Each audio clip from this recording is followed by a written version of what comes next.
The seemingly placid landscapes of India are home to seething contradictions. A flourishing, vibrant democracy and a progressive society with enviable economic growth, India still harbors crushing feudalism, abject poverty and bloody faction-dominated politics.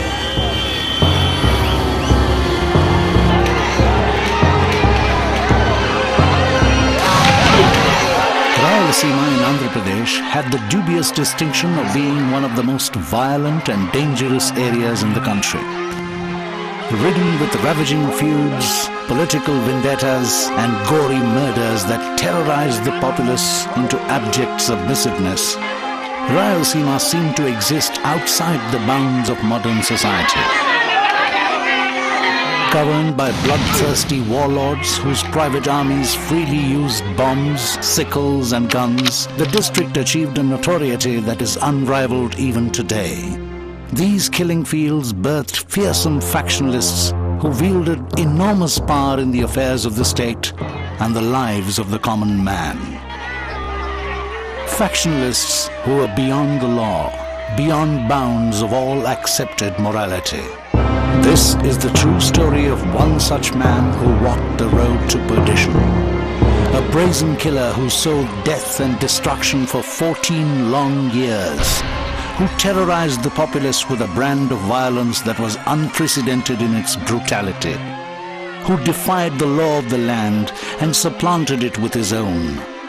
The story of a man who descended into an abyss of alcoholism and self-destruction. This is the story of Michael Vijayakumar, who on the verge of eternal damnation cried out to the Lord Jesus Christ and experienced an explosion that changed his life forever. Amazing grace, how sweet the sound that saved a wretch like me. Born into a family of doctors, Michael had a Christian upbringing and privileged education. His parents wanted him to follow in their footsteps, but at the age of 26, Michael plunged into active politics. He believed that temporal power and wealth defined a successful man and put all his energies to acquiring them. Determined to become a member of the State Legislative Assembly, Michael joined the Indian National Congress. This brought him into direct conflict with powerful political leaders and factionists. He adopted the brutal methods of his rivals, paying them back in the same coin. Michael metamorphosed into a power-hungry, arrogant and cruel man. Violently temperamental, he physically assaulted and terrorized anybody who chanced to cross his path. And even his family did not escape his unpredictable and irrational temper.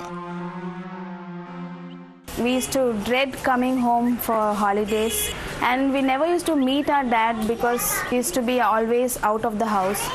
And he used to come late, very late in the night, and he used to be fully drunk. He used to wake us up, beat us, and he used to beat my mom. Sometimes once I remember waking up in the middle of the night and I saw my dad pointing a gun at my mom. I remember one of the holidays when I had gone home, I saw my dad. He had beaten both my grandparents. My grandfather was paralyzed at that time and he was in a wheelchair. And my dad had pushed him on the floor, and when my mom went to stop him from beating them, he kicked my mom and he started beating her. I couldn't bear to see that sight. All I could think of was to just turn and run away from the place. I just caught hold of my brother's hands. I just started running. I didn't know where I was going, just kept running.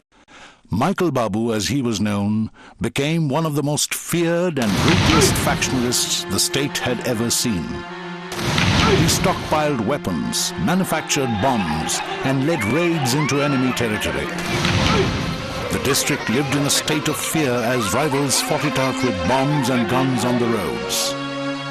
In the 14 years of his involvement in the politics of the faction-ridden district, he was responsible for many brutal murders, riots and criminal intimidation, boot capturing during elections and other crimes against the state and its people. He was imprisoned a number of times, but this only served to make him more violent. Though born a Christian, Michael had a deep contempt for the religion and Christ, who he considered a weak man who could not prevent his own death. In his quest for power, Michael even began interfering in the affairs of the church. His arrogance had crossed all bounds.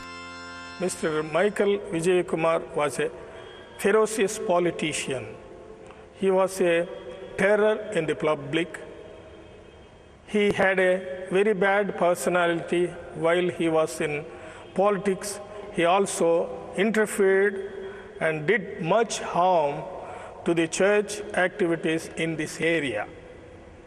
He once came to my house with his henchmen in a jeep and attacked me, and I was stabbed with a dagger. I was badly injured and suffered a lot. Several times he has disrupted the church activities and did harm. Sometimes he used to threaten me also. Once he threatened me with a loaded revolver. Michael was the target of numerous assassination attempts. He was poisoned in jail, shot at by his rivals and the police, and bombs were hurled at him. A strange power seemed to protect him, and he believed in his invincibility and a glorious destiny. The years of living dangerously, however, took an immense toll on Michael's psyche. He became an alcoholic and a drug abuser with murderous rages and erratic mood swings. His sleep was disturbed with horrific nightmares, and terror was a constant companion to his drug-hazed mind. The fear of elimination by his enemies haunted him. He beat his family members even more savagely. I remember the way he used to treat my mother. There were no limits to the cruelty that he used to show towards my mother.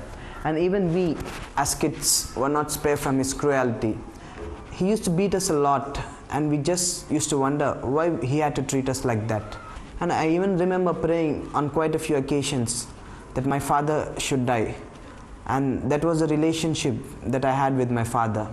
My dad, he used to come to our school in a drunken state along with his guns and bodyguards. And I used to get so scared, and I used to feel ashamed in front of my teachers and my friends.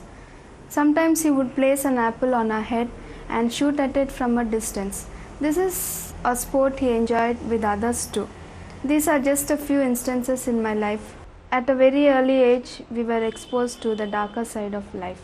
His family feared him, and his daughter wrote home from her school that she would commit suicide. But no amount of tears or entreaties touched his hardened heart. He took irrational decisions, and slowly his mind turned to morbid thoughts. Throughout these trying times, there was one who prayed unceasingly for Michael. My husband used to behave like a wild beast. He used to beat my children and me mercilessly. Sometimes he used to drag me out of the house, even in the middle of the night. I used to hide in wild thorny bushes, fearing snakes and scorpions. There were many times when he pointed his revolver at my children and me. But I loved him with God's love and prayed for him unceasingly. My children and I bore the pain and suffering for 17 long years.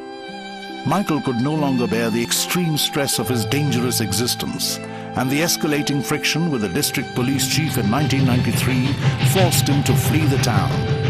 He went to the city of Madras, now known as Chennai. There he stayed with close relatives. The simple and unaffected life they led him to question his own wretched life.